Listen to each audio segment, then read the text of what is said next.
Assalamualaikum warahmatullahi wabarakatuh. Alhamdulillahirabbil alamin.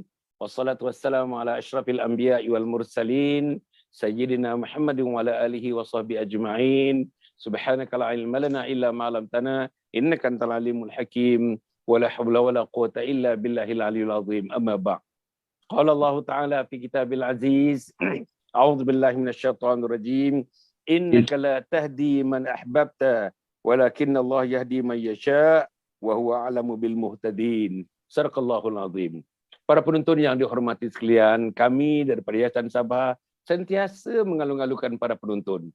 Sudah ada timbul satu intimacy, satu kemesraan di antara kita. Saya tengok dalam Facebook, dalam chat di antara teman-teman yang followers kita ni, nampaknya very casual, nampaknya bergurau-gurau senda di situ, bergurau senda yang menasabah. Alhamdulillah, saya seronok tengok.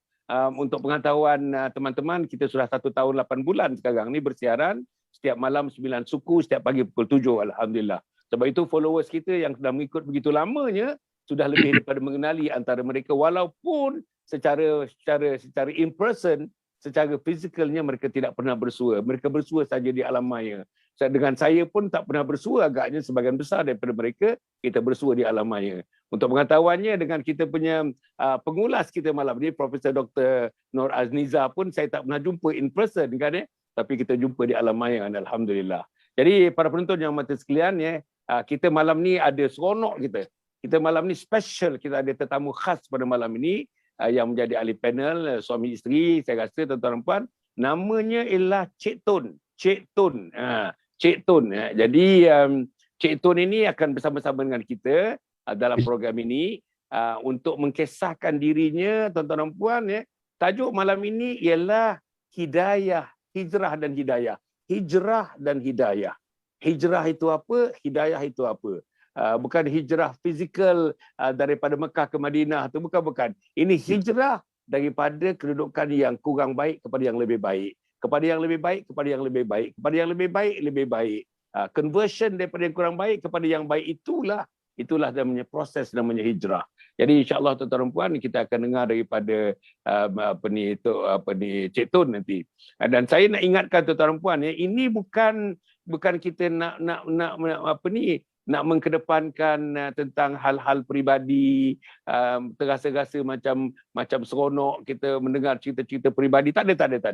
Ini dakwah, ini cerita dakwah. Kalau dia berterus terang, itu adalah dakwah. Kalau dia berterus terang, itu adalah untuk kita memikirkan dan merenungkan bagaimana proses itu berlaku pada diri dia, supaya proses itu berlaku kepada kita. Yang mana yang baik jadikan tauladan, yang buruk kita jadikan sempadan. Tuan-tuan dan puan, para penonton dan hadirin sekalian. Jadi alhamdulillah, kita malam ni tuan-tuan dan puan, tetamu kita, saya ulang balik, Cik Tun bersama isterinya malam ni, alhamdulillah. Dan juga juru ulas kita, sebagaimana dah minggu lepas, minggu ini, bulan lepas dan bulan ini, kita ada Profesor Dr. Noor Azniza Ishak daripada Universiti Utara Malaysia. Jadi kita akan mulakan program ini, tuan-tuan dan puan. Jam saya sudah menunjukkan pukul 9.22, tuan-tuan dan puan. InsyaAllah kita akan bersiaran sekitar dalam 1 jam 15 minit ataupun 1 jam setengah. Kita tengok macam mana persoalan-persoalan macam mana yang kita timbulkan. Kalau boleh Cik Tun dengan Profesor, kalau boleh, pasal kita nak buat 4 round ni, tiap-tiap satu respon itu kalau dapat diberikan dalam masa 7 minit, 8 minit, gitu sajalah. 7 minit, 8 minit, 7 minit, 8 minit. Lepas tu akhirnya kita buat satu kesimpulan, insya-Allah. Jadi untuk memulakan, saya perkenalkan untuk pengetahuan tuan-tuan dan puan, Cik Tun, kita perkenalkan tetamu kita, dan juga Profesor Dr. Noor Azniza Ishak yang memang sudah bersama dengan kita, memang sebahagian daripada program ini, tuan-tuan dan puan. Jadi tidak memerlukan pengenalan yang lanjut mengenai Profesor.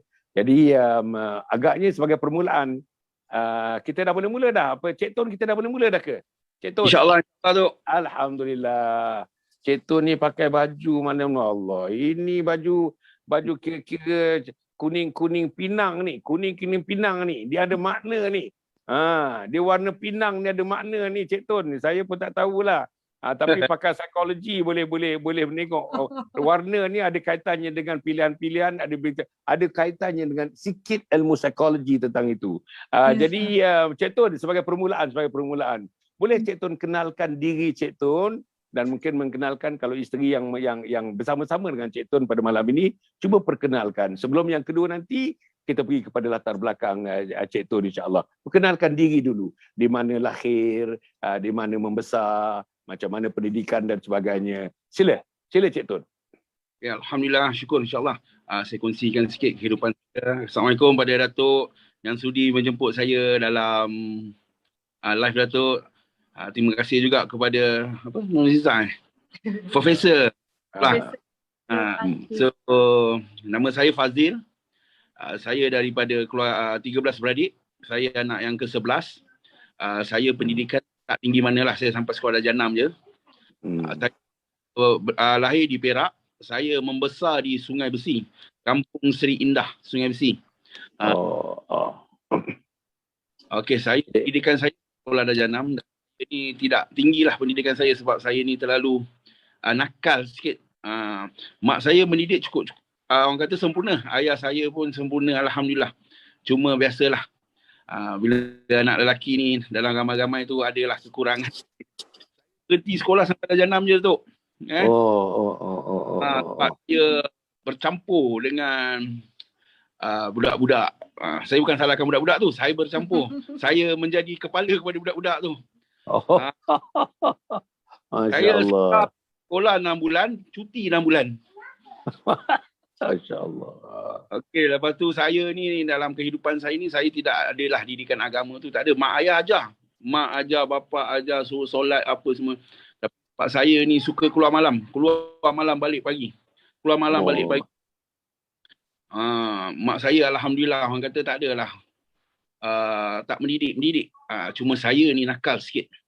Sebab cerita-cerita saya, sebab masa dalam kampung saya tu ada seorang tu abang ni, dia ni orang yang ada nama. Hari ni pun nama dia masih gah lagi. Dia menjadi sebahagian daripada keluarga saya. Abang angkat saya lah. So dia tarik hidup saya ni, dia mendidik saya dalam kehidupan yang agresif. Maksudnya saya keluar-keluar je terus jumpa keganasan lah. Bukan keganasan lah. Orang kata jumpa yang hardcore lah. Saya duduk dengan dia dekat Kampung Pandan. Saya duduk lama kat Kampung Pandan tu. Saya duduk dekat depan Masjid Rahimah tu. Dulu ada dulu situ ada port kontainer. Dia abang ni dia buat tarik kereta, bill collector, macam-macam lah. So saya dididik dengan cara yang keras. So lama-lama dia jadi keras. Perjalanan saya agak kasar lah, dan saya pun tak ada dah nak macam orang lain semayang ikut waktu, tak ada. Saya tak pernah semayang waktu saya dalam suasana tu. Saya dididik, dan abang saya ni pun tak pernah mendidik saya. Suruh solat, suruh buat benda-benda yang orang kata yang diperintahkan oleh Allah. Saya hidup dalam dunia malam. Siang ni tidur, malam saya hidup.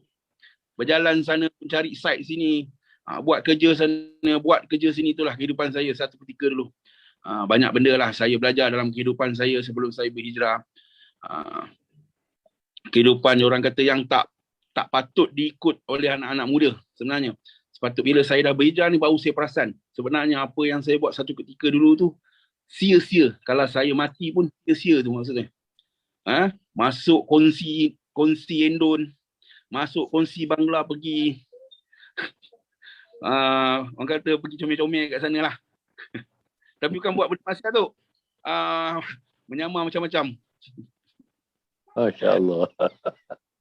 Saya dididik daripada kecil keras. So bila perjalanan saya tu keras lah. Saya tak takut dengan orang. Saya tak heran dengan orang. Saya tak kisah pun dengan siapa saya berjumpa. Saya layan je. Kan?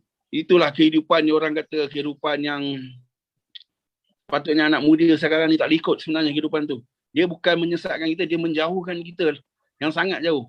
Tapi alhamdulillah Allah aturkan perjalanan tu baiklah untuk saya. Alhamdulillah. Saya masa saya keluar pada rumah tu, mak ayah saya dah meninggal lah. Mak ayah saya. So saya membesar dengan abang tu lah. Abdullah Ghani bin Kasim.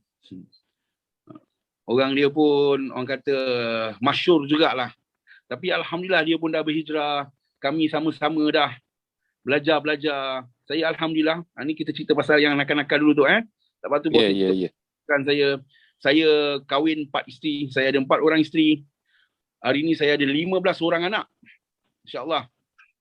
Ini dekat rumah isteri saya yang pertama. Tapi ini isteri saya yang ketiga.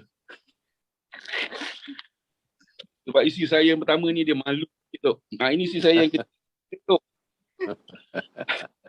Ini dekat rumah isteri. Okey. Itulah banyak yang saya boleh kongsikan tu. Alhamdulillah. Ada siapa ni isteri nak apa sikit? Nak ada apa? Kalau boleh lah, kalau tak boleh dulu pun tak apa. Kalau telefon tu di apa ni? Sekarang ni telefon ni tegak. Cuba di apa kan? Bukan. Betul kan? Tu. Cuba tu. Itu pun tegak tu. Dia cuba melentangkan telefon tu. Macam tu? Itu tegak, melentang. Melentangkan. Itu tegak. Cuba tadi tengok. Tak apa. Tak boleh, pelan-pelan boleh. Itu okey. Itu rasanya itu itu. Cuba okey. Tak apa. Kita tengok macam mana. Okey, ada isteri yang nombor 3 ya? Ini isteri saya nombor 3 tu. Tapi sekarang berada di rumah isteri pertama. Ya tu. Okey. Nanti cerita-cerita isteri poligami ni kita cerita waktu lain lah. Kan malam ni kita nak konsentrate tentang hijrah tu kita nak konsentrate. Apa ni anak tadi 15 ya? Ya betul tu. Anak 15. Yang tua sekali berapa tahun umur anak ni? 20 tahun. Yang tua 20 tahun, 30 tahun, 22 tahun. 22 tahun yang kecil sekali. Yang kecil 3 bulan tu. Uish, masya-Allah, Allah. Apa ni Cik Ton sendiri umur berapa umur Cik Ton? Kalau boleh saya tahulah. 46 tahun tu. 46, masya-Allah. Muda lagi lah, muda sangat lagi. Okey, ada nak tambah tak tentang apa tadi? Tak apa. Okey, lahir di Kuala Lumpur lah. Saya lahir di Perak, Batu Gajah, Tanjung Tolang. Sorry. Lahir di Perak dan dibesarkan di Kuala Lumpur. Dibesarkan di Kuala Lumpur. Mak dan ayah di Kampung Pandan. Tak, mak ayah pun dekat Sungai Besi. Sungai Besi. Okey. Okey. Maknanya tadi dibela oleh abang tu. Abang tu tinggal di Kampung Pandan kan? Abang tu abang angkat bersama dengan abang tu lah. Bersama dengan abang. Maknanya membesar bersama dengan abang tu lah. Yeah. Dan bersekolah darjah 6 begitu. Sekolah 6 bulan pergi sekolah, 6 bulan tak pergi sekolah begitulah. Okey. Tapi yang menarik ni tadi ni pada saya lah pendidikan keras itu, pendidikan keras. Maknanya approach daripada abang yang mendidik yang begitu lamanya, pendidikan hidup, maknanya pendidikan hidup keras kan, yang sampaikan Pak Caiton mengatakan tadi dia tak rasa takut. Tak ada rasa takut langsung sebab kekerasan dari sudut pendekatan pendidikan itu menyebabkan dia berani. Jumpa siapa saja dia berani. Menyebabkan dia jadi terror lah, terror lah. Nah, orang putih pun kata, Melayu pun kata terror lah. Jadi alhamdulillah. Jadi dengan pengalaman yang begitu, kemudian tu kita tengok pengalaman itu. Manusia yang macam itu tu apa kemungkinan yang berlaku. Minta kalau misalnya Profesor dapat ulas sikit peringkat awal ni, apa kemungkinan yang boleh berlaku dengan personality yang diceritakan diri dia tadi, personality itu. Macam mana? Kalau misalnya doktor boleh chip in sikit. Sila doktor. Bismillahirrahmanirrahim. Alhamdulillahirabbil alamin. Wassalatu wassalamu ala asyrafil anbiya'i wal mursalin wa ala alihi washabihi ajmain. Alhamdulillah. Terima kasih Datuk. Selamat perkenalan Cik Ton kan, dan di sini kalau saya tengoklah daripada flow cerita sejarah apa yang Cik Ton kongsi dengan kita ni, maksud dia apa yang boleh saya kategorikan iaitu Cik Ton melalui satu keadaan survival yang sangat tinggi Jadi kalau okey, dalam okey. dalam psikologi manusia ni, apabila dia diasak dengan survival ni, so dia hadirkan diri dia untuk menghadapi keadaan tersebut. So dia akan buat adjustment pada diri dia. Tambah pula adjustment itu ataupun survival itu diwujudkan daripada kecil. Tadi macam Cik Turut cerita, maksud dia daripada Sungai Besi kemudian bergerak ke Kapal Pandan dan sebagainya, dan dibesarkan dalam keadaan yang begitu tough, dibuat supaya survival untuk kehidupan dan sebagainya, maka kita nak kena follow. Dan di sini apa yang Cik Tun cerita ni sebenarnya dia dalam psikologi manusia, dalam pembentukan morality dia. Kita panggil dalam definition morality itu, dia membentukkan moral system dalam keadaan diri dia, menyebabkan sama ada dari segi afektif dia ataupun dari segi kognitif dia, dari segi behavior dia telah membentuk satu keadaan yang mana dia rasa Allah bisa, tegal biasa. Jadi maksudnya bagi dia anything at all. Jadi dia boleh hadapi dalam bentuk yang kalau nak hidup macam ni lah. Jadi dalam keadaan itu dia corakkan keadaan diri dia. Jadi maksud dia kalaupun pada masa itu, sebab dalam pembentukan bagaimana dia nak bertingkah laku tu sebenarnya ahli psikologi telah meletakkan bahawa apabila dia form diri dia macam tu, maka dan survival dia macam tu, maka dia wujudkan satu keadaan yang pertama sekali kita panggil dia akan obey je. Dia akan ikut. Jadi bila dia obey pada keadaan itu, dia mewujudkan diri dia yang mana macam mana pun dah nak duduk dengan orang ni kena ikutlah. Jadi kalau nak selamat kena ikutlah. Kalau nak hidup dalam keadaan baik, nak memastikan kelangsungan hidup tersebut, maka dia kena buat. Jadi mungkin pada masa tu diwujudkan dan digroom dan corakkan hidup Cik Tun ni pada masa tu dalam keadaan terpaksa obey, ataupun mungkin dia kata inilah dunia sebenarnya. Maksud dia mold dalam keadaan itu. Tapi apabila dia dah mula kepada peringkat yang mana dia boleh nilai sendiri antara nilai dia dengan nilai orang lain, maka dia akan cuba memilih. Di situ disebut oleh ahli psikologi sebagai exchange. Maksudnya dalam keadaan itu apa yang saya boleh bagi, apa yang boleh saya dapat. So dalam keadaan itu mungkin kita akan tolerate pula. Maksudnya saya buat kerja ni, so saya akan dapat yang ni. So dia bentuk lagi tingkah laku. Kemudian sampai satu peringkat hijrah ni pula, apabila dia hendak yang ni dan dia dah ada commanding power pada dia. Jadi flow tu Datuk, kalau kita tengok sangat cantik lah. Kalau dalam psikologi dia panggil dah dapat insight ataupun celik akal. Tapi kalau dalam Islam kita panggil dapat hidayah. Maksudnya dalam keadaan mana pun apa flow tersebut, maksudnya dia jumpa titik pertemuan kepada fitrah dia. Titik pertemuan pada fitrah, dan bagi saya apa yang Cik Tun cerita tu sangat menarik. Sebenarnya penghijrahan itu yang menyebabkan the beauty of everything lah sebenarnya. The beauty of everything. Jadi maksudnya tidak kisah siapa kita sebelum itu. Alright, okay. Cantik, masya-Allah. Kita nak tahu lagi tadi pre hidayah ni, kita nak tanya lagi. Ketika itu agaknya dalam mungkin 30 tahun yang lalu, sekarang umur 46 kan ya. Mungkin dalam 30 tahun yang lalu agaknya suasananya tidak mencabarnya tidak seperti ini sekarang ini. Dan untuk mencari makan, saya rasa ketika itulah mencari makan ketika itu tak perlu berkasar-kasar rasanya, tak perlu pilih cara yang kasar. Tapi kenapa misalnya Cik Tun memilih cara itu, mengikut cara yang dibuat oleh sahabat abang nama Abdullah Ghani Kasim tadi?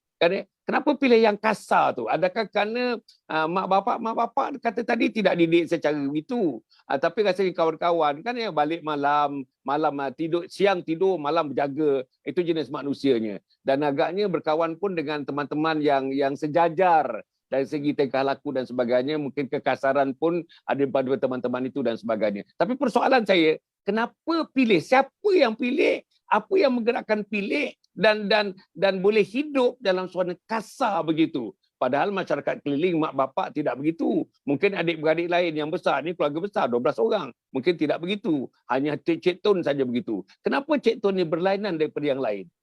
So, cuba Cik Tun bercerita sikit. Dia macam ni tu. Saya membesar. Saya masuk sekolah. Abang lelaki saya masuk. Daripada sampai darjah 5 saya ada abang dah. Daripada darjah 2, darjah 3, darjah 4, darjah 5. Sekolah tu aku yang punya. Masuk sekolah tu macam saya yang punya. Bila apa-apa dia suka cari pasal dengan orang, suka bergaduh. Lepas tu kalau macam saya kena, saya akan panggil abang saya. Abang saya empat-empat akan turun. Masa tu saya diri saya ni dengan keras. Lepas tu sampai ni cakap dekat abang saya, abang angkat saya ni, engkau belalah adik kau ni, dia ni kata dia. Mak dah tak lalu nak bela dia ni. Dia kata, kan, saya bawa keberanian dalam hidup saya tu. Saya tak bawa pelajaran dalam hidup saya. Masya-Allah. Satu kaki mati, satu kaki penjara. Itu je lah perjalanan saya satu ketika dulu. Saya buat yang orang kata langgar sana, langgar sini tu lah dalam hidup saya. Tapi benda tu saya tak boleh nak cerita banyak keras lah. Just saya cerita perjalanan saya je lah. Saya ni orang yang memang keras hati. Saya memang kasar. Yelah, saya dididik dengan kasar. Jangan, abang saya cakap, jangan takut. Apa-apa kau panggil aku. Kan? Aku datang. Maksudnya, saya darjah 1, abang saya darjah 2, darjah 3, darjah 4, darjah 5. Abang lelaki. Saya 13 beradik, 7 lelaki, 6 perempuan. Tapi, kehidupan kami sekeluarga tak semeriah lah. Sebab 7 meninggal. 6 meninggal, tinggal 7. So, bila mak saya meninggal, mak saya memang pesan dekat abang saya, kau berjaga adik kau ni. Itu yang abang saya bela saya, didik saya dengan kekerasan. Dia bagi saya tidur 2 jam, 3 jam, 2 jam, 3 jam. Bangun, ada hal. Bangun tidur je ada hal buat kerja.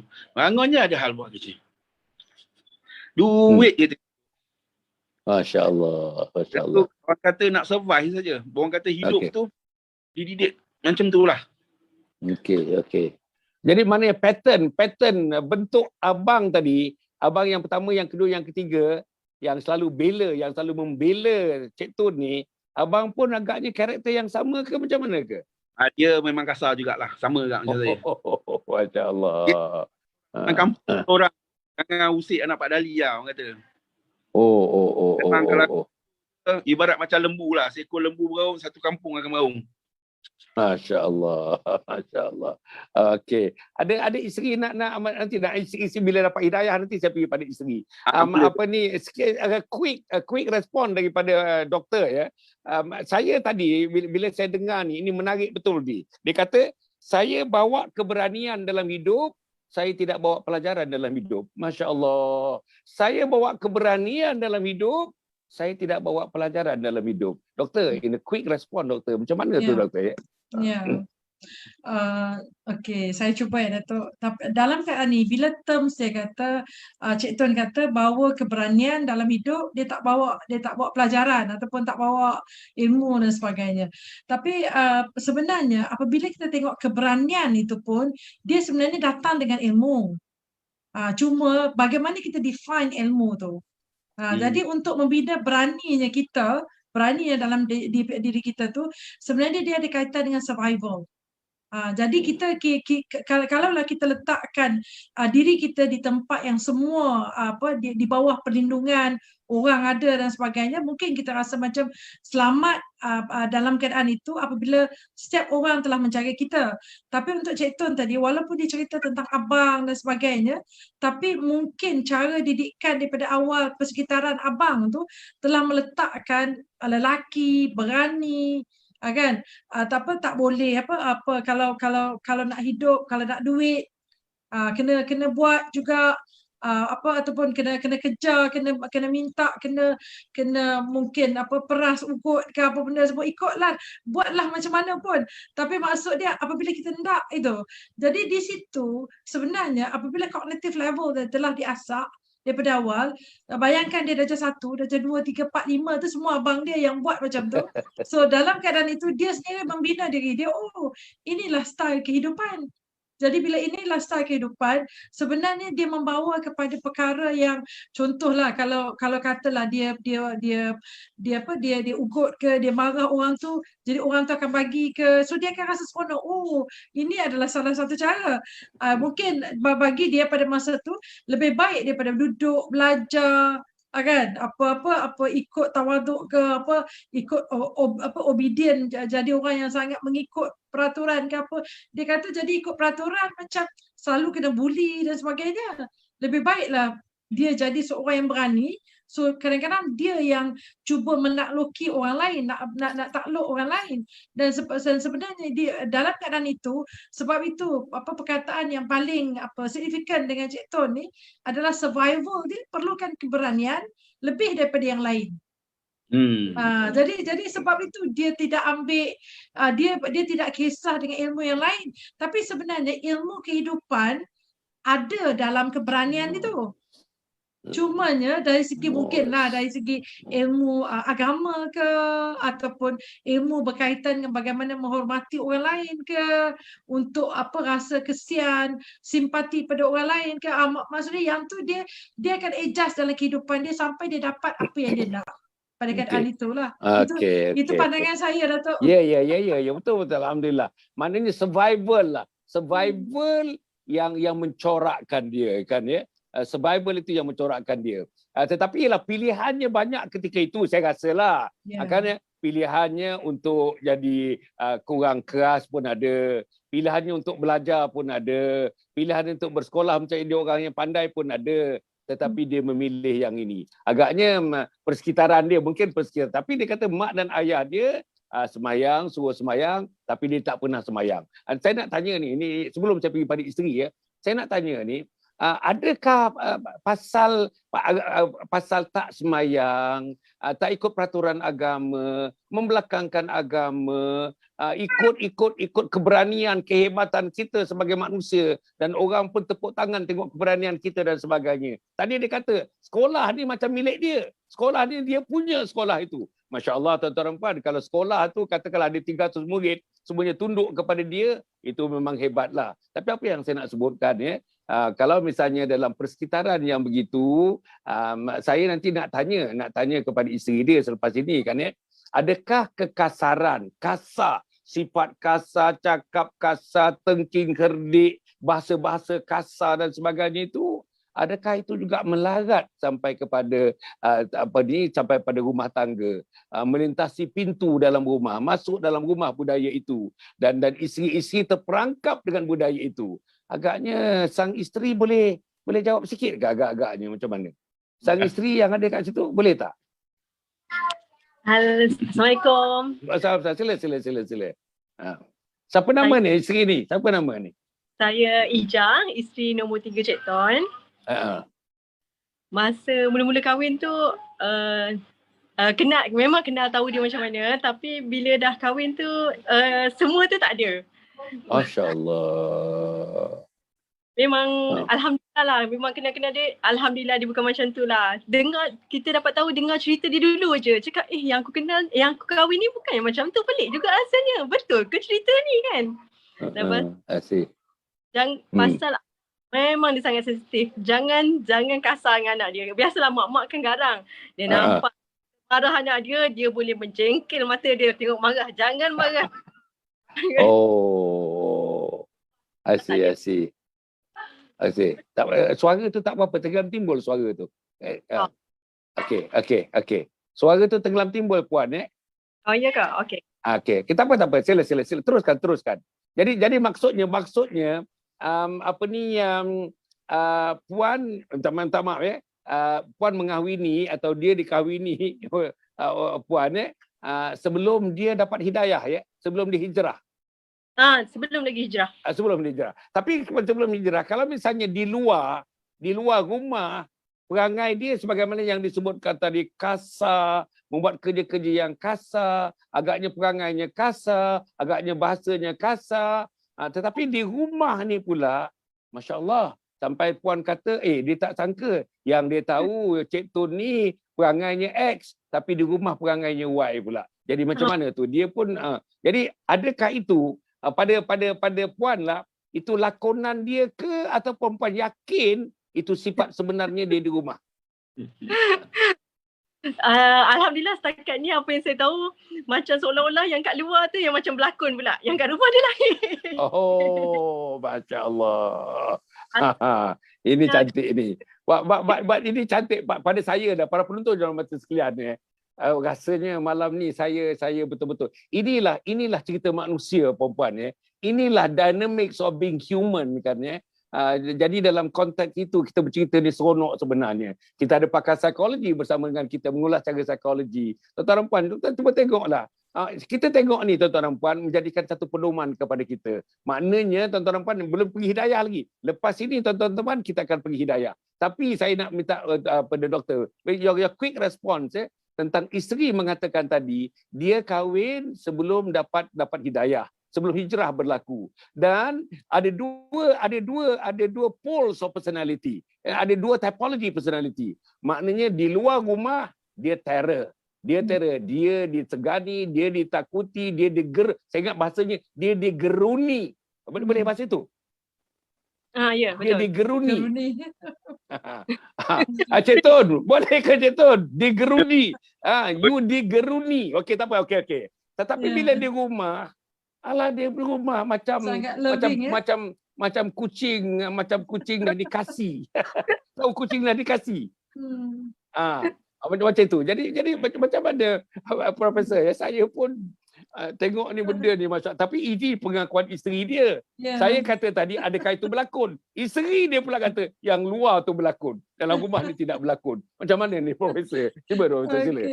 Okey, dari segi pandangan saya dengan berkenalan dengan pasangan Cik Tun dan isteri ni, sebenarnya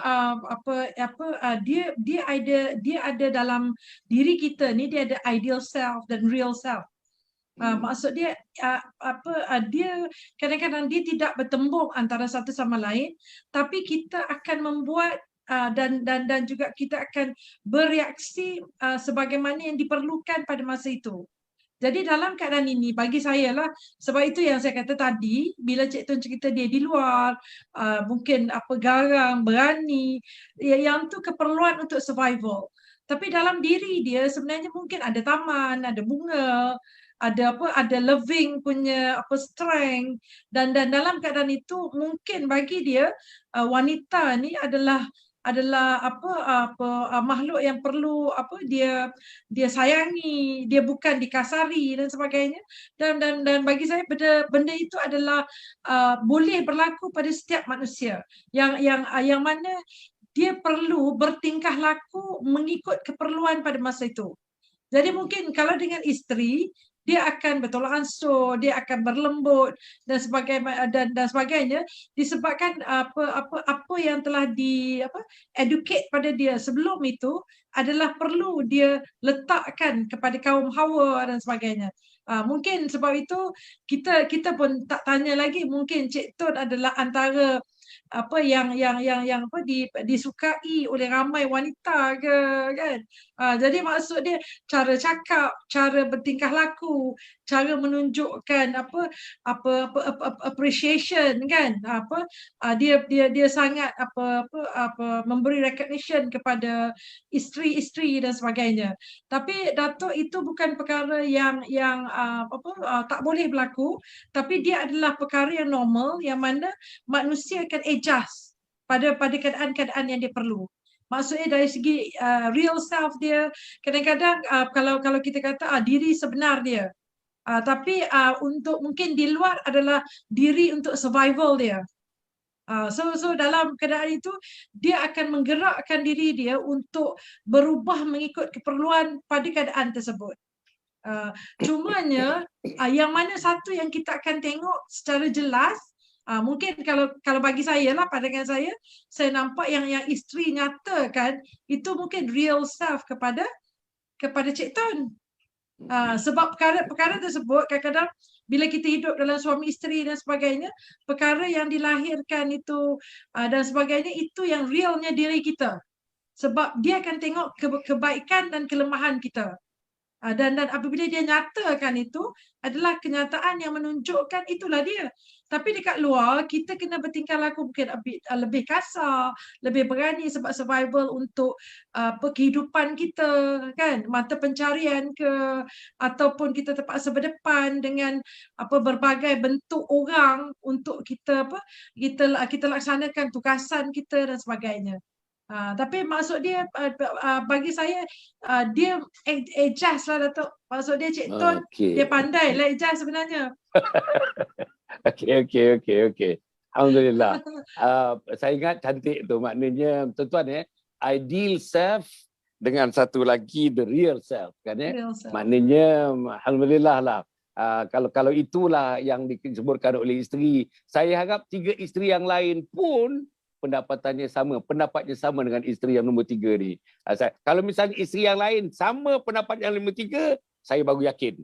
Sekarang ni keyakinan saya masih lagi goyang lagi kan oleh kerana 1 daripada 4 kan Kalau 4, 3 lagi mengatakan bahawa memang perangai dalam rumah ni berbeza dengan perangai luar rumah. Dalam luar rumah itu yang berlakon, perangai dalam rumah tu the real self-nya ialah perangai dalam rumah. Jadi para penonton yang hormati sekalian, sangat menariklah tuan-tuan, sangat menarik. Jadi ingat tuan-tuan dan puan sebelum kita pergi kepada sekarang, kita nak melangkah pada hidayah, pada hidayah. Jadi tuan-tuan saya nampaklah perbincangan ni tuan-tuan rasanya Cik Tun kalau tidak ada masalah dan minggu depan kita jumpa lagi agaknya. Saya seronok sebenarnya sebab banyak ni faktor-faktor psikologi di dalamnya. Daripada awal sehingga akhir perbincangan daripada tadilah, saya tidak pakai psikologi, doktor pakai psikologi, tapi saya dah nampaklah teropong psikologi, teropong social biasa saya tidak. Ini teropong psikologi. Macam mana dia jadi macam itu kan saya nak tanya lepas ni soalan ni, macam mana sebelum hidayah tu, macam mana dia rasa keakuan diri dia?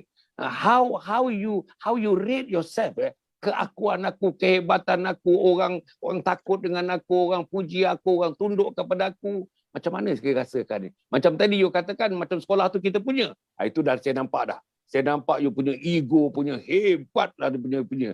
Saya nak tahu yang lain-lain ni sebelum kita pergi kepada dapat hidayah. Tuan-tuan dan puan kita ada rehat sikit dalam 1.5 minit. Tuan-tuan dan puan yang mesti sekalian pertama sekali sijil wakaf. Saya tak berhenti ni Cik Tun sijil yang berikutnya tunai ini RM10, RM50 dan hidayah, nak minta hidayah. Okey, Cik Tun Ya Ustaz. Okey, kita dah faham latar belakang, kita dah fahamkan suasana budaya keras kita dengan the hard culture kan bukan the soft culture, this is the hard culture kan yang budaya keras itu kan dan saya legalah bila di rumah nampaknya kekerasan itu testimoni daripada isteri tadi mengatakan tidak dikeras mana di rumah kan tapi semangat pembelaan tu tengok dia kata dia bela anak dia, jangan kasar dengan anak, jangan menindas anak, dia akan keluar mata dia kata tadi tuan-tuan menengking isteri dan sebagainya. Kalau itu berlaku ketidakadilan kepada anak-anak, maknanya jiwa membelanya dengan kekerasan yang sedemikian, jiwa membela yang sedemikian ini Allah temukan hidayah. Jadi maknanya dengan semangat yang hebat, yang berkobar-kobar, jiwa yang hebat, jiwa yang besar, dunia di bawah dia tuan-tuan, sekolah di bawah dia, institusi di bawah dia. Alhamdulillah kekuatan itu tuan-tuan ditemukan oleh Allah Subhanahu Wa Taala dengan kekuatan untuk membawa agama dalam hidup. Jadi boleh tak Cik Tun ceritakan sikit macam mana permulaannya timbul satu perubahan yang besar dalam diri Cik Tun, mengalir kepada keluarga, mengalir kepada anak-anak, hasil daripada Allah masukkan sedikit sebutir cahaya hidayah dalam diri kita. Innaka la tahdi man ahbabta walakin Allah yahdi man yasha. Ayat yang saya bacakan awal-awal tadi. Sila Cik Tun. InsyaAllah. Okey, untuk saya berhijrah start umur saya 40. Anak saya 15 orang. 5 saya masukkan dalam madrasah. 2 anak perempuan saya, yang seorang nak ambil alimah dah. Alimah. Yang seorang masih belajar di Bangi, di Maulana Azwan. Anak saya yang kecil, 2 abang, seorang nak ambil Dah kata nak jadi hafiz lah. Nak jadi hafiz. Abang dia dah tangguh. Anak saya yang lelaki tu belajar dekat madrasah dekat Siptalin, dekat Maulana Hamzah punya madrasah. Anak saya yang seorang ni belajar dekat Kuala Jelebu. Punca dia tu saya mula terdetik apabila anak saya ni, anak lelaki saya ni, dia kata, Baba, untuk dapat berkat daripada seorang ayah, abang dengan adik nak Baba jadi imam. Saya masa tu terasa macam kena tembak tu. Saya dah lah tak reti semayang, tak reti baca Quran. Saya terasa macam, ya Allah, dia nak saya jadi imam sangat. Saya peluk anak saya. Masa tu lah first time saya keluarkan air mata. Saya minta maaf kat anak saya. Saya cakap, Baba minta maaf. Baba tak boleh nak jadi imam sebab Baba tak pandai. Baba tak pandai nak solat. Saya, Baba nak abang jadi imam. Tapi masa tu lah saya dah start belajar, start berjumpa dengan ada satu grup tabligh ni. Salah seorang jemaah saya ni, budak-budak saya ni ada yang keluar tabligh. So dia kenalkan saya dengan satu ustaz ni. Ustaz ni dah meninggal dah. Dia ajar saya mengaji tapi tak habis. Dia meninggal. Lepas tu dia kenalkan saya dengan Ustaz Abdullah. Ustaz Abdullah ni banyak ikram saya. Ikram saya, dakwah saya. Saya keluar 3 hari. Lepas tu saya fikir lagi, ya Allah, saya keluar kosong. Maksudnya keluar tak ada apa-apa. Saya ikut je. Orang tunduk, saya tunduk. Orang rukuk, saya rukuk. Tapi dalam hati saya berdoa. Sampai saya kenal satu ustaz, Ustaz Fahmi.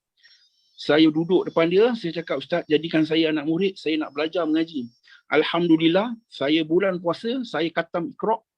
Hari ni saya dah baca Quran, saya dah boleh solat, saya dah boleh jadi imam kepada isteri saya dah boleh jadi imam pada anak-anak saya. Tapi itulah detik itu bila anak saya sendiri suruh saya jadi imam, itulah yang buatkan saya rasa macam terlalu berusaha kerana saya terlalu cinta, bukan cintakan dunia, terlalu untuk dunia je. Saya tak pernah buat untuk akhirat pun. Saya tak pernah buat apa pun. Tak ada kebaikan pun saya buat dalam masa saya belum berhijrah. Tapi hari ni bila anak-anak saya dah masuk madrasah, saya lega lah. Maksudnya kadang saya mengaji dengan anak saya. Saya minta tunjuk ajar anak saya. Satu je perangai saya ni, saya tak malu tu. Saya tak ada perasaan malu. Saya cuma takut malu pada Allah je. Malu dosa-dosa saya. Malu perangai saya. Saya tak malu. Saya minta anak perempuan saya ajar saya mengaji. Betulkan bacaan saya. Kadang saya mengaji dengan anak saya. Kadang saya mengaji dengan isteri saya. Alhamdulillah saya dah boleh baca Alham. Saya dah, orang kata solat wajib tu, orang kata dah boleh lah. Dah boleh jadi imam. Alhamdulillah, menangis-nangis. Kan? Tapi saya still lagi belajar.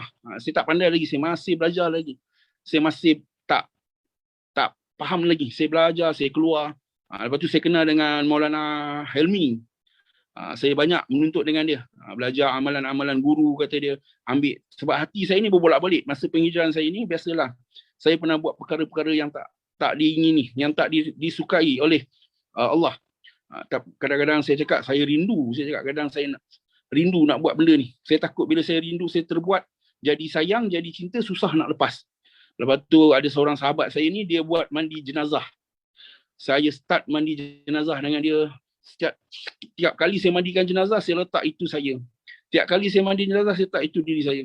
Bila saya potong kain kapan dia, saya cakap, ini Ustaz, kapan saya yang terakhir. Ini untuk saya Ustaz. Sekiranya saya awal, Ustaz mandikan saya cakap.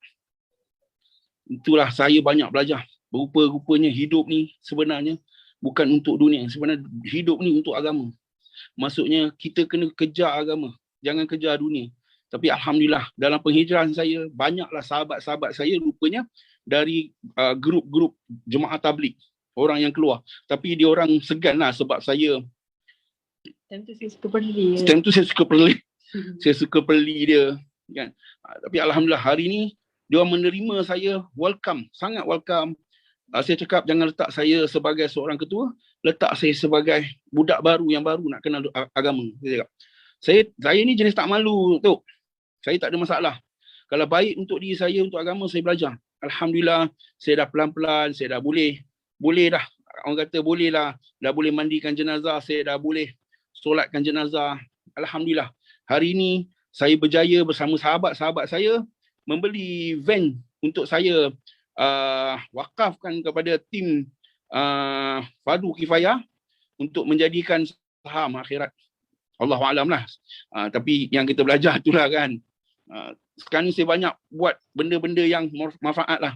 Saya dah buang banyak dah kehidupan saya yang, tapi PKP ni pun banyak membantu saya juga Datuk. Sebab apa? Dia tak bagi saya berjalan.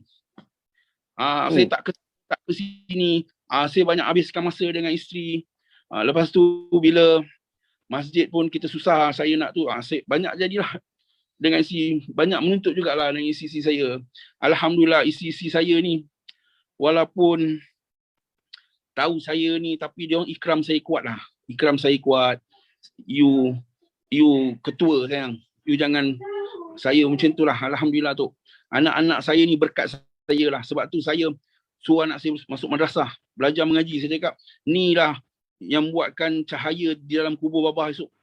Saya cakap kat anak saya, Babah hantar korang masuk tahfiz sebab Babah nak korang mandikan Babah, kafankan Babah, kebumikan Babah, talkinkan Babah, doakan Babah. Sebab benda tu Babah tak pernah buat dekat bapak Babah, atuk korang. Tak pernah buat. Masa mak ayah saya meninggal, saya hanya mampu tengok je lah. Saya tak tahu apa-apa. Kan, tengok je lah. Kan, mandi kan, ada gosok-gosok. Lah, hari ni banyak pengajaran yang saya belajar. Agama tu sangat penting dalam kehidupan kita. Dakwah ni pun sangat penting dalam keluarga kita. Kita kena dakwah isteri-isteri kita, anak-anak kita. Orang kata pentingkan agama. Saya cakap, sijil yang kamu kejar tu tak mampu menjaminkan cahaya Babah di syurga, di kubur. Tapi pengajian ataupun bacaan Quran tu mampu memberhentikan dua malaikat menyiksa Babah di dalam kubur. Saya bahasakan diri saya dengan anak-anak saya Babah lah. Bukan ayah. Itulah tu. Penghijrah. Alhamdulillah. Alhamdulillah. Ujian taklah penghijrahan saya ni. Alhamdulillah. Kita kat situ dulu. Maknanya dia punya nampaknya ialah saya rasakan dia punya breakthrough dia kan untuk hidayah ni dimulai dengan umur 40 tahun ya, 40 tahun. Masya-Allah 40 ni tuan-tuan, macam-macam 40 tahun ni. 40 tahun ni macam-macam. Kalau tuan-tuan baca kitab, baca buku, 40 tahun ni special umur 40 tahun ni. Sebab itulah Rasulullah sallallahu alaihi wasallam diangkat menjadi nabi, menjadi rasul pada umur 40 tahun kan ya. Jadi alhamdulillah ya. Jadi dan dia punya apa tu, dia punya point perubahan itu ialah bila anak-anak dia berjumpa dengan dia, Babah tolong imamkan solat. Itu dia. Tapi Babah ketika itu Babah tak tahu apa, Babah tak tahu. Agaknya tak pernah solat seumur hidupnya kan ya. Jadi Babah pun bagi tahu anaknya dengan berterus terang kepada anak, Babah tak boleh, engkau sajalah yang jadi imam. Dan ini tuan-tuan, suruhan daripada anak, permintaan daripada anak ini artinya sangat besar tuan-tuan. Kalau permintaan daripada kawan-kawan saja rasanya tidak menyayat. Tapi permintaan daripada anak-anak sendiri, kita punya darah daging kita sendiri, zuriat kita sendiri, nak tengok abah dia rukuk dan sujud, dia di belakang, abah jadi imam, dia pergi jadi makmum. Itu satu momen yang ditunggu-tunggu oleh anak-anak yang dah ada kesedaran. Tapi babah-babah ni tak mampu nak buat dan sebagainya. Alhamdulillah, berikutan dengan itu, babah-babah ni didedahkan. Paling tidaknya ada 3 ustaz. Ustaz Abdullah, Ustaz Fahmi, lepas tu Maulana Helmi, dan teman-teman daripada tabligh, tuan-tuan dan puan, telah membawa babah ke mana, di mana babah sekarang. Tengok dia punya mindset. Babah punya mindset is totally different. 100%, 360 degrees turn. 360 degrees turn, tuan-tuan dan puan ya. Hasil daripada insya-Allah didedahkan dengan hidayah, dapat hidayah. Agaknya Profesor bagi respon sikit tentang itu, Profesor. Okey, saya terpegun tengok bila menceritakan tentang ialah rahsia di sebalik hidayah tu. Jadi bukan semua orang yang akan dapat hidayah. Jadi Cik Tun merupakan orang-orang yang terpilih lah, yang mana digerakkan dan diberikan, dihamparkan di depan. Tapi yang sangat menarik itu apabila ada sokongan dan support daripada semua. Yang tu yang saya nampak merupakan turning point, yang mana dia kalau dalam bahasa psikologi kita panggil bergerak daripada unconscious mind. Bergerak daripada unconscious mind, maksudnya pemikiran bawah sedar. bawah sedar. Dia bukan macam kita pengsan hitam tu dah. Dia kita lalui everyday life, tapi kita tak sedar bahawa benda tu adalah benda yang sebenarnya menyesatkan kita, menyebabkan kita jauh daripada Allah dan sebagainya. Jadi maksudnya yang tu kita panggil unconscious mind. Kita tak bawa kepada keadaan itu. Ataupun yang lebih praktikal kita panggil sekarang adalah hidayah atullah. Jadi apabila ditolak unconscious mind tu kepada conscious mind, dalam keadaan sekarang ni lah. Kalau kita pergi sembang dengan Cik Tu nampak, oh dulu saya macam lain, sekarang saya macam lain. Maksud dia perpindahan ataupun hijrah itu berlaku. Kalau saya katakan hijrah daripada unconscious mind tadi kepada conscious mind lah. Jadi bukan semua orang akan dapat macam tu. Kadang-kadang kita duduk di kalangan orang-orang yang soleh, orang yang elok, orang yang baik pun kadang-kadang tak dapat. Tapi cara Cik Tuan bercakap menunjukkan kejujuran, ketulusan hati dan sebagainya. Dan yang lebih menarik apabila mendapat support daripada semua. Dan saya yakinlah hasil daripada apa yang Cik Tuan cerita, yang mana anak-anak dia telah dihantar ke tahfiz dalam umur yang muda dan sebagainya. Mungkin nanti Cik Tuan akan cerita pada kita, mungkin dari segi pemilihan isteri-isteri Cik Tuan pun mungkin dalam kalangan orang-orang yang dah faham, dah tahu, maksudnya dah berhijrah, dah dapat apa cahaya tersebut dan sebagainya, dan semua itu telah merupakan bantuan kepada Cik Tuan sendiri. Alhamdulillah bagi saya satu kejayaan dalam hidup lah. Tapi saya tengok tadi ya, dia punya mindset ya, yang penting sekali dia kata hidup ini mesti beragama. Yang menyelesaikan apa juga masalah adalah agama. Kita dilahirkan pun untuk agama, kaki tangan seluruh tubuh badan untuk agama, harta untuk agama, tadi kekerasan, kekuatan kita, sadonya kita ni, maconya kita ni adalah untuk agama. Itu satu perubahan yang kalau dulu survival. Kalau dulu survival. Now, turning survival into something godly, kan ya? Itu something yang ada unsur ketuhanan, ada unsur kerabanian di situ, kan ya. Jadi ini Cik Tun ya. Bila Cik Tun dah berubah macam tu kan, dia berubah. Sebab mengubah yang 360 darjah perubahan ni. Ada orang berubah tu nampak dia ada tanda-tanda, dia semayang, kadang tidak. Ini tak semayang langsung. Ada ilmu agama tapi tidak praktik. Ini tak ada ilmu agama langsung. Tapi perubahan itu Masya Allah. Ini tuan-tuan dan puan, kalau dalam sejarah Islam ni, ini Umar bin Khattab. Inilah Umar bin Khattab. Inilah tuan-tuan Abu Sufyan sebelum Islam. Masya Allah tuan-tuan. Rupanya Allah jelmakan dalam abad ke-21 ni ada manusia seperti ini tuan-tuan dan puan. Dan manusia seperti ini punya seronoknya kita. Saya lah tuan-tuan, saya punya seronok lah. Saya nak dakap sebenarnya. Kalau saya jumpa ni, saya nak dakap dia ni sebenarnya. Saya betul-betul lah nak mengucapkan kepada Allah SWT, bersyukur je kita kepada Allah. Ada insan seperti ini. Dan insan seperti ini tuan-tuan, memang sudah biasa. He has all the leadership qualities. All the leadership qualities. Dan leadership quality itu digunakan kepada untuk menjunjung agama. Masya Allah. Dengan berkawan dengan orang-orang tabligh, orang dakwah, dengan isterinya pun menjadi sokongan. Dia kata isterinya, nampak tadi, belajar dengan isteri. Satu lagi sifat dia agaknya, Prof, ya. Dia tak ada malu, dia tak rasa tak malu. Atas nama agama ni aku tak malu. Sebenarnya tuan-tuan, ya, ramai orang nak berubah tapi malu. Ramai orang nak baca Quran tapi malu. Ramai orang nak pergi madrasah tapi malu. Ramai orang nak pergi masjid tapi malu. Tapi not this man. Not this man. Orang ini tak ada malu. Bukan tak ada malu. Bukan maksud itu tuan-tuan. Tapi atas nama Allah, atas nama Rasul, atas nama agama, tuan-tuan, persetankan malu-malu itu. Aku hanya tahu ada Allah, aku tahu ada Rasul, aku tahu ada agama, aku nak mati dalam Islam. Aku mandikan jenazah, seolah-olah itu jenazah aku. Aku gunting kain kafan aku. Dia kata tadi tuan-tuan. Jadi maknanya dengan persekitaran yang sedemikian. Saya nak kalau boleh apa ni, sambung sikit sambung sikit sebelum saya pergi pada doktor kan ya. Kalau isteri nak sambung pun boleh juga. Sambung sikit. Bila sudah berlaku begitu, sekarang ni umur 40 ya. Sekarang ni umur 46 dan 6 tahun ni kan ya. 6 tahun Proses ini dah 6 tahun. 6 tahun ni Masya Allah. Daripada tak boleh baca Quran, dah boleh baca Quran. Daripada tuan-tuan bercakap dengan anak, menangis depan anak. Ayah tak boleh. Bapa tak boleh jadi imam. Bapa tak boleh jadi imam. Sekarang ni boleh menjadi imam. Masya Allah tuan-tuan. Saya satu hari nanti kalau jumpa dia, saya nak tolak dia jadi imam, saya jadi makmum di belakang tuan-tuan. Betul. Inilah tuan-tuan dan puan insya-Allah. Jadi kalau boleh Cik Tun sambung sikit lagi. Apa yang Cik Tun rasakan? Dulu sebelum dapat hidayah, sekarang Allah masukkan cahaya hidayah dia. Apa perasaan dia? Rasa tu apa?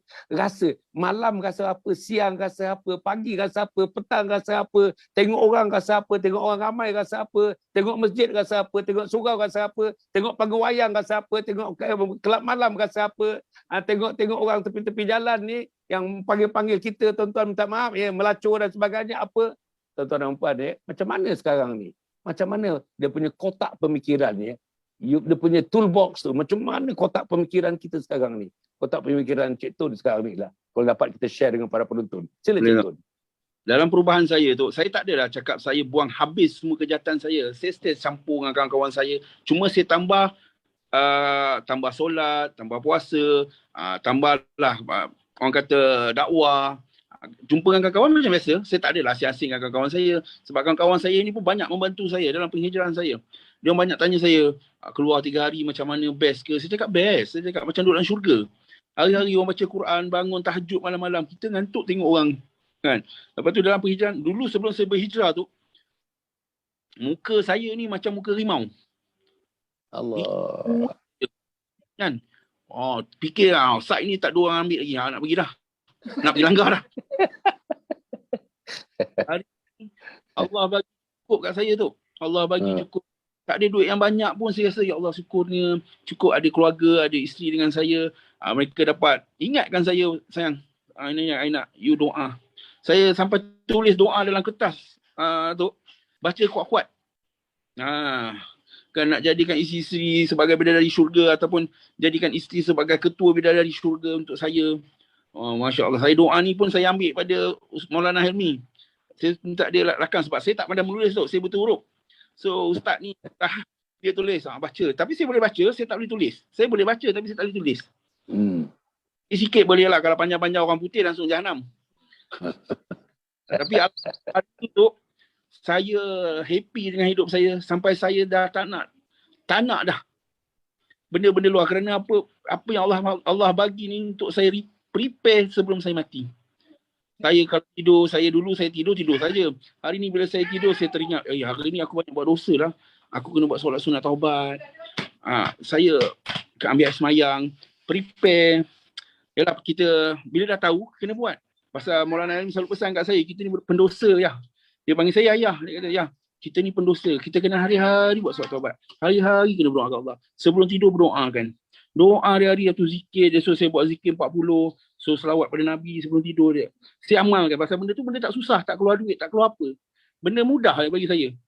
Saya tengok. Saya akan letak dalam phone. Dalam phone saya banyak app Quran. Kadang saya sebelum tidur saya dengar-dengar. Sebab saya nak hafal. Tapi saya kenal huruf. Semua saya kenal dah. Alhamdulillah saya dah kenal. Saya belajar Iqra. Saya bukan hafal. Saya kenal huruf. Alif, ba, ta tu semua saya dah. Orang kata Alhamdulillah lah. Allah bagi mudah perjalanan penghijrahan saya ni dalam baca Quran. Macam-macam Allah bagi. Tapi saya rasa, ya Allah, macam baru ni kawan saya meninggal. Kawan paling rapat dengan saya ni sampai menangis. Mengingatkan kawan saya ni. Allah, lepas tu saya letak itu ujian saya. Kau bersiap. Kemungkinan depan ni kau. Saya selalu fikir mati je. Dulu saya tak pernah fikir mati tu. Saya akan fikir, aku akan hidup lagi 80 tahun. 70 tahun lah. 70 tahun kau ambil lah nyawa aku. Boleh buat kiraan. Hari ni saya tak buat kiraan macam tu dah. Saya buat kiraan. Hari ni aku punya alaman untuk kejap lagi aku nak mati ni. Saya buat amalan untuk kejap lagi aku nak mati. Saya selalu buat macam tu. Lepas tu saya akan sentiasa mengucap asyhadu alla ilaha illallah asyhadu anna muhammadar rasulullah. Kalau hati saya berletup-letup, saya akan cakap, dah nak sampai ke nyawa ajal aku. Saya akan mengucap. Saya punya jantung ni suka berderap. Lepas tu saya pernah bulan 5 saya kena COVID stage 4. Saya kena ujian paling berat. Masya Allah. Saya dah prepare lah kalau Allah nak ambil cara kematian saya Dengan wabak saya dah prepare dah. Saya dah cakap dah kat bini-bini saya. Kan, saya dah bagi nombor telefon ustaz yang ajar saya mandi jenazah. Saya cakap, kau telefon ustaz ni kalau jadi apa-apa kat aku. So ustaz ni uruskan aku. Saya cakap. Kan? Allah. Paling teruk. Stage 4 saya kena sampai nak. Saya ni ada asma. Semput. Allah. Video call nangis-nangis. Saya quarantine kat rumah. Bukan dekat hospital. So saya usahalah. Saya berzikir. Saya tawakal. Saya berdoa. Lepas tu sampai saya dah keluar doa saya dah keluar. Ya Allah, sekiranya kau nak ambil nyawa aku dalam keadaan macam ni, aku dah redha dah. Tak ada apa lagi dah. Kau ambil lah. Saya cakap kan.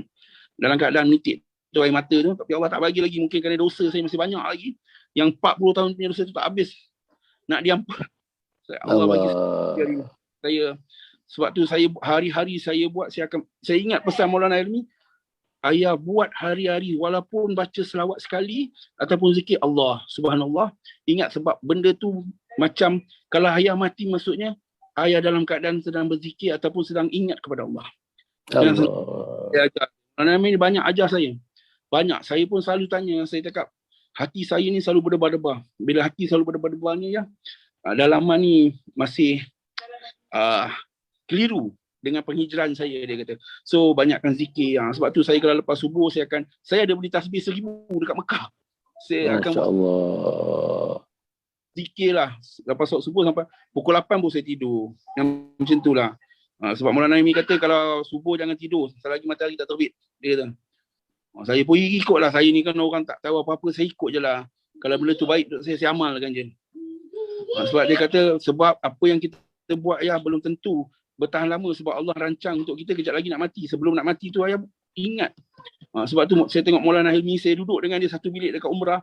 Saya tengok kerja dia solat sunat, zikir. Saya cakap bila dia nak tidur ni? Saya cakap kan. Sampai saya bertanya dengan dia, bila dia nak tidur ni? Saya cakap Maulana tak penat ke? Dia kata taklah. Dia kata saya tidur 2 jam je. Dia kata. Dari situ saya banyak belajar lah. Sebab tu saya suka duduk dengan orang-orang yang tak pernah penat. Saya tengok orang yang alim-alim ni, yang hebat-hebat ni, dia tak ada penat macam saya. Kejap-kejap nak tidur, kejap-kejap nak menguap. Dia tak ada. Saya cakap, apa kelebihan dia orang? Itu yang saya tanya amalan. Saya ada ambil lah akad. Angkat dengan amalan zikir tu lah. Dia subhanallah, alhamdulillah, wala ilaha illallah, Allahu akbar. So saya amalkan tu. Lepas tu kalau itulah banyak saya buat. Saya selalu fikir mati je. Dulu saya tak pernah fikir mati tu. Mati pernah wujud. Allah akbar. Masa mak ayah saya tinggal, saya tak menitik air mata. Saya cakap kalau aku menangis, mak aku bangun, aku menangis lah. Aku menangis, mak aku kan je bangun pun dah mati. Saya cakap kan. Matilah. Saya cakap. Punyalah cakap. Saya selalu buat apa pun selalu buat untuk mati je saya cakap. Tak tahulah Allah terima saya ni sebagai hamba dia ke ataupun tidak tu Allahualam. Tapi apa yang saya nak buat, saya nak tebus kesilapan saya selama 40 tahun tu. Masya-Allah. Banyaklah buat solat sunat, puasa sunat, ya Isnin, Jumaat. Isnin Khamis. Alhamdulillah. Masya-Allah. Aku bolak-balik tu. Yalah. Hati bolak-balik ni yalah dia ada doa, dia mesti dah apa ni Cik Tun dah baca doa yang musarrifal qulub sarif qulubana la ta'atik ya muqallibal qulub sabir qulubana la dinik. Masya-Allah itu saya rasalah apa ni profesor ya. Kita tengok jalan dia sekarang ni, jalan Cik Tun ni jalan agama kita tengok ya, dengan amalan-amalan agama, dengan amalan-amalan dia, dengan doa-doa, dengan zikir-zikir, puasa Isnin, puasa Khamis, dengan sembahyang taubatnya, dan satu lagi mati. Kalau ikut orang barat, tuan-tuan, ikut mati ni, banyak mati ni, dia kata kita ni fatalistik. Fatalistik ni maknanya kita dah tak nampaklah jalan di depan, jadi kita menyerah saja. Itu namanya fatalism. Fatalism ni fatalistik ya. Tapi tidak seperti apa yang inilah dalam Islam. Ingat mati ya. Ingat mati ni. Dia dikatakan afdalul zikrul maut. Zikir yang paling baik di sisi Allah Subhanahu Wa Taala ialah zikir mengingati mati. Jadi mati itu dalam Islam ni, mati itu satu motivasi yang sangat besar. Mati itu menyebabkan kita boleh bangun pagi pukul 4.30, pukul 5 untuk bangun tahajud. Mati itu menyebabkan kita boleh menderma, boleh menginfakkan tuan-tuan. dengan bilangannya kadang-kadang tak mampu pun kita beri juga kerana kita nak mati, takut tak keluar lagi zakat, tak keluar lagi infak, takut kita mati dan sebagainya.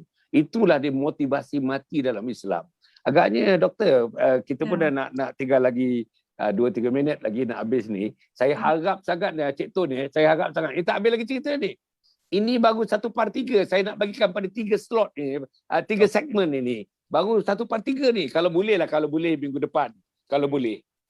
Memang kalau kita tengok ya yang mengulas ni, masya-Allah cukup banyak yang mengulas, dan kita tengok orang yang menyaksikan ini pun ya tuan-tuan ya, adalah di antara malam-malam ni malam-malam yang baik dari segi followers dan juga dari segi likers yang menyaksikan program kita pada malam ini. Jadi kalau misalnya isteri-isteri kalau misalnya yang akan datang ni keempat-empat kalau hadir bersama, lagi cantik lah. Lagi cantik, lagi cantik kan ya, kalau boleh begitu kan ya.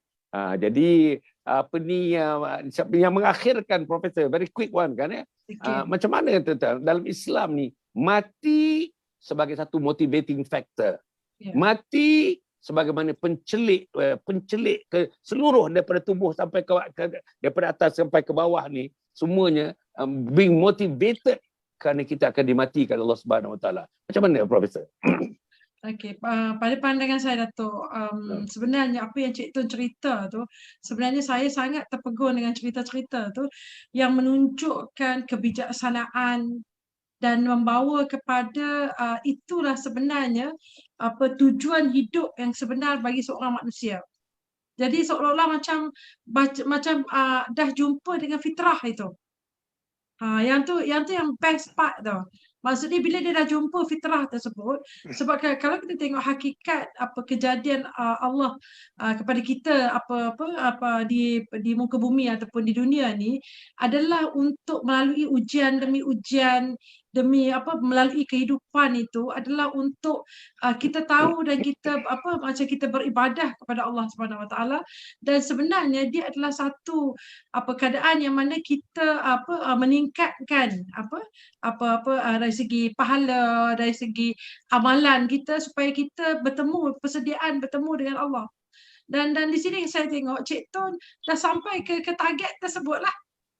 Tapi tadi Cik Tun duduk ulang, dia kata apa hasil daripada dia rasa goyang, kadang-kadang rasa terbayang dan sebagainya. Tapi apabila dia letakkan keadaan tersebut bahawa rock dia tu adalah tujuan dia, destinasi dia, di sini bagi saya lah dia adalah satu panduan kepada melengkapkan keseluruhan kehidupan tersebut kepada tujuan dia, iaitu rock dia.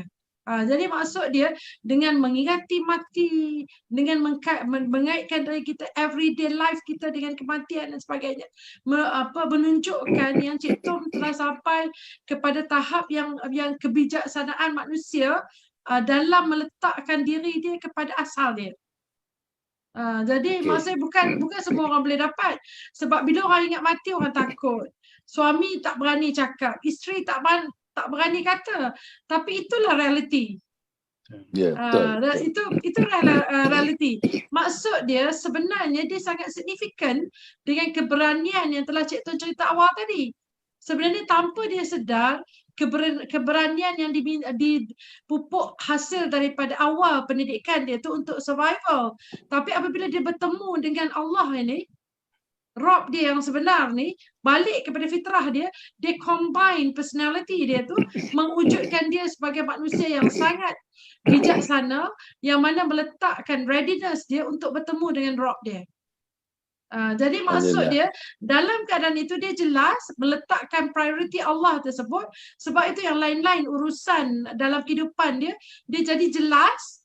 Dan di situ dia letakkan keadaan tersebut memberi satu kebahagiaan, ketenangan, bukan lagi dah material, bukan lagi dah harta dunia ke ada apa benda semua, tak ada dah. Yang dia tahu tiap hari mungkin berjumpa dengan kekasih dia, iaitu Allah Subhanahu Wa Taala. Maksudnya menganggap bahawa roh kita tu adalah destinasi kita, itulah yang persediaan yang kita nak pergi.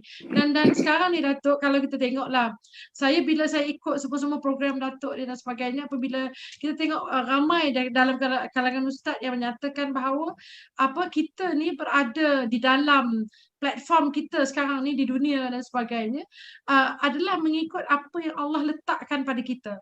Kita bertingkah laku, berfikir, berperasaan, apa-apa yang kita buat berpandukan kepada kita redha dan berdamai dengan apa yang Allah telah takdirkan dengan kita. Dan Cik Tun merupakan satu contoh yang sangat baiklah, yang menunjukkan dia blend semua kehidupan dia, walaupun ada kehidupan hitam dan sebagainya selama 40 tahun, tapi bayangkan dalam 6 tahun bila dia switch itu, so dia jumpa untuk destinasi akhir kehidupan.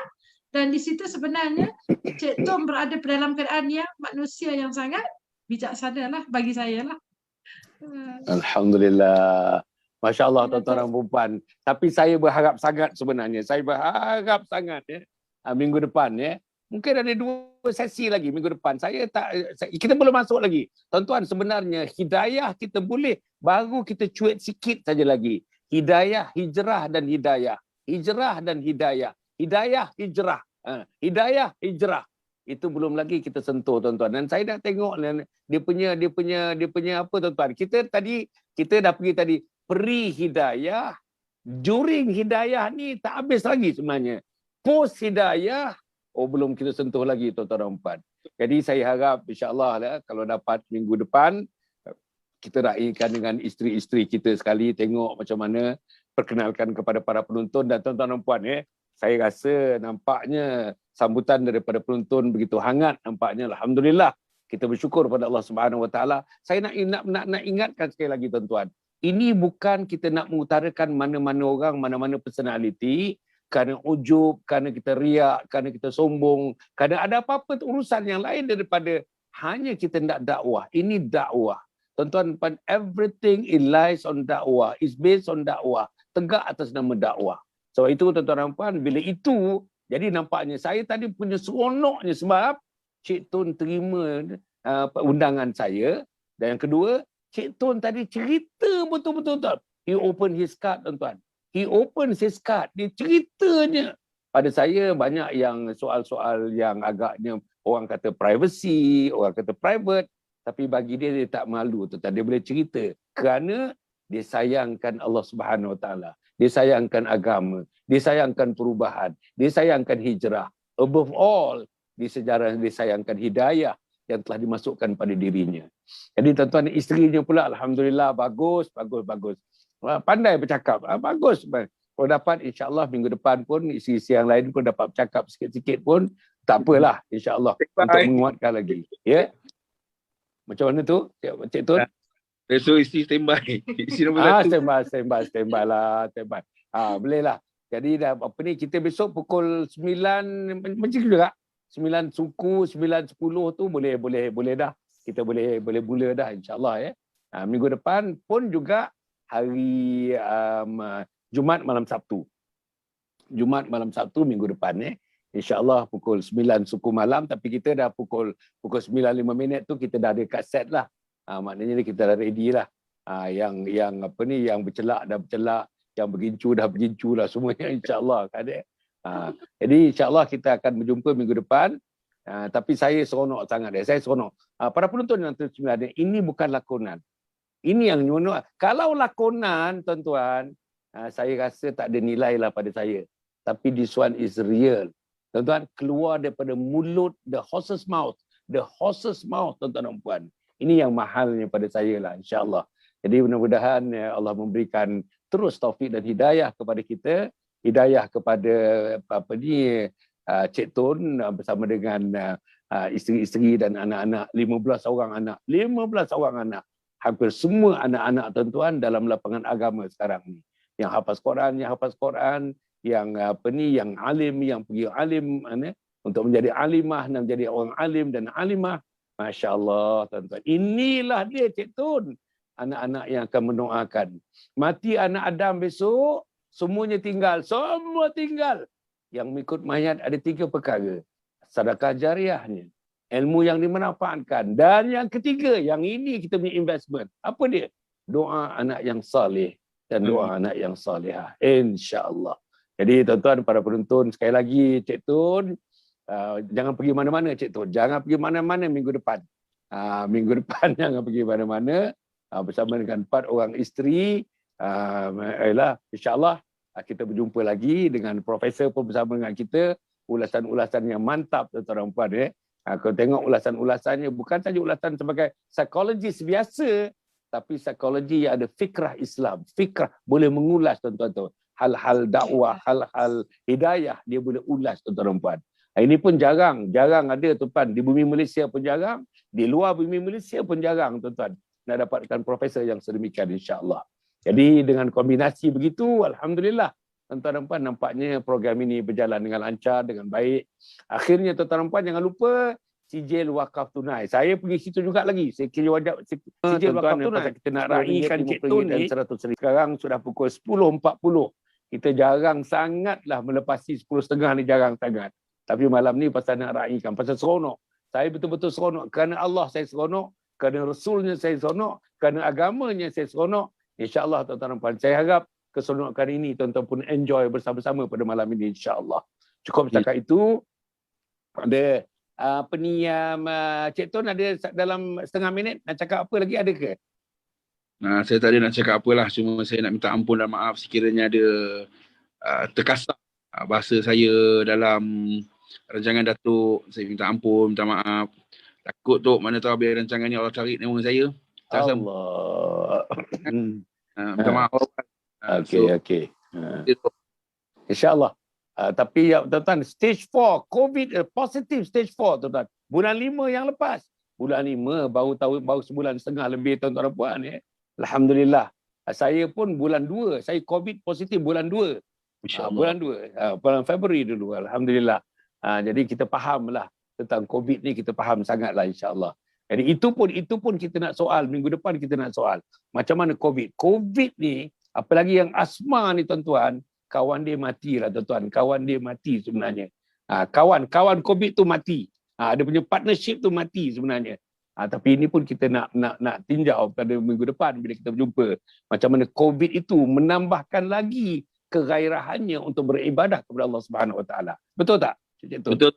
Alhamdulillah. Jadi tuan-tuan dan puan, cukup setakat itu. Terima kasih Profesor, terima kasih Doktor, terima kasih Cik Tun, terima kasih isteri Cik Tun. Terima kasih isteri yang lain, yang 3 pun saya rasa diorang mengikuti siaran ni tak? Isteri-isteri yang 3 lain? Tengok, alhamdulillah. Terima kasih, sampaikan salam saya kepada mereka. Sampaikan salam saya pada 15 orang anak. Sampaikan salam kepada abang-abang tu masih ada lagi, abang-abang. Tinggal lelaki kami tinggal 3 orang 4 orang. Abang-abang tu adalah abang-abang yang dulu tu. Ada, alhamdulillah. Tak ganti. Satu hari nanti kita nak jumpa abang-abang. Abang-abang sekali. Mungkin dalam episod yang ketiga nanti abang-abang sekali kita masukkan sekali dalam program ni insya-Allah. Jadi tuan-tuan dan puan, cukup setakat itu. Aqul qawli hadza wa astaghfirullahalazim li wa lakum wa lisairil muslimin wal muslimat. Innahu huwal ghafurur rahim. Wassalamualaikum warahmatullahi wabarakatuh.